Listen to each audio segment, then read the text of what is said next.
स्वागत है। मेरे सामने एक Vivo V50 Lite है और आज मैं आपको दिखाऊंगा कि आप इस डिवाइस की सेटअप प्रक्रिया कैसे पूरी कर सकते हैं।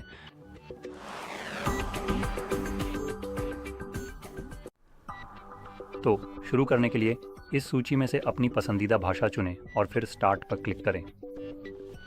अगला अपना स्थान चुनें। मैं आपको सलाह दूंगा कि आप ऐसे स्थान चुनें जो वास्तव में यूरोपीय संघ में स्थित हैं, क्योंकि इससे आपको बेहतर उपभोक्ता अधिकार मिलेंगे। अगला हमारे पास समझौता और शर्तें हैं, तो आप लर्न मोर पर टैप करके एंड यूज़र लाइसेंस एग्रीमेंट पढ़ सकते हैं।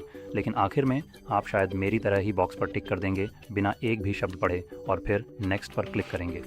सेटअप यूजिंग अनदर डिवाइस का विकल्प आपको अपने पुराने फ़ोन से इस फ़ोन में कॉन्टैक्ट्स एप्लीकेशन इंपोर्ट करने की सुविधा देता है और मुझे लगता है कि यह केवल गूगल अकाउंट से होता है।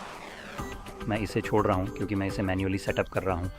अगला चरण है वाईफाई से कनेक्ट करना। ये चरण वैकल्पिक है, आप चाहें तो वाईफाई नेटवर्क में साइन इन कर सकते हैं या छोड़ सकते हैं।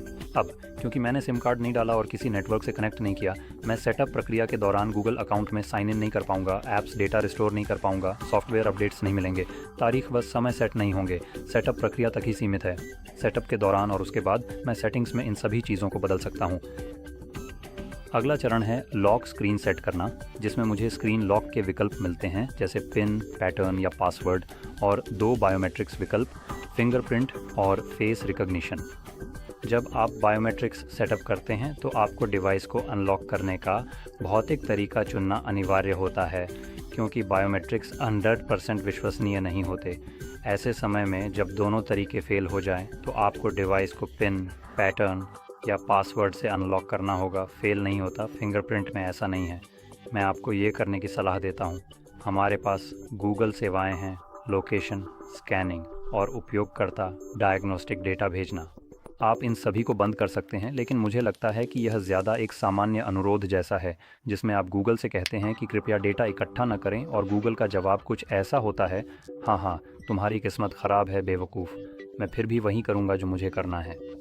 मैं ऐसा इसलिए कह रहा हूँ क्योंकि अगर ऐसा नहीं होता तो गूगल जैसी कंपनियाँ एंटी ट्रस्ट मुकदमों और अन्य मुकदमों में नहीं फंसती, है ना?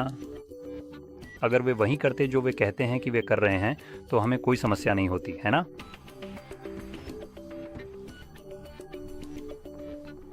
अगला हमारे पास है अपना सिस्टम अपडेट रखें। तो अगर आप नेक्स्ट चुनते हैं तो ये बस रात भर में अपडेट हो जाएगा। अगर आप इंस्टॉल मैन्युअली चुनते हैं तो आपको सेटिंग्स में जाकर अपडेट्स चेक करने होंगे, फिर उन्हें इंस्टॉल करने सहमति देनी।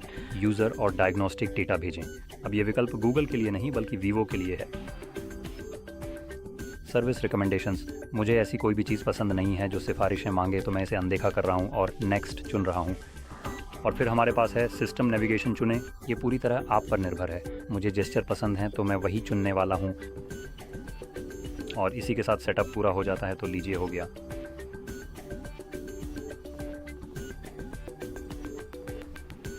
अगर आपको ये वीडियो मददगार लगा हो तो लाइक और सब्सक्राइब करना ना भूलें और देखने के लिए धन्यवाद।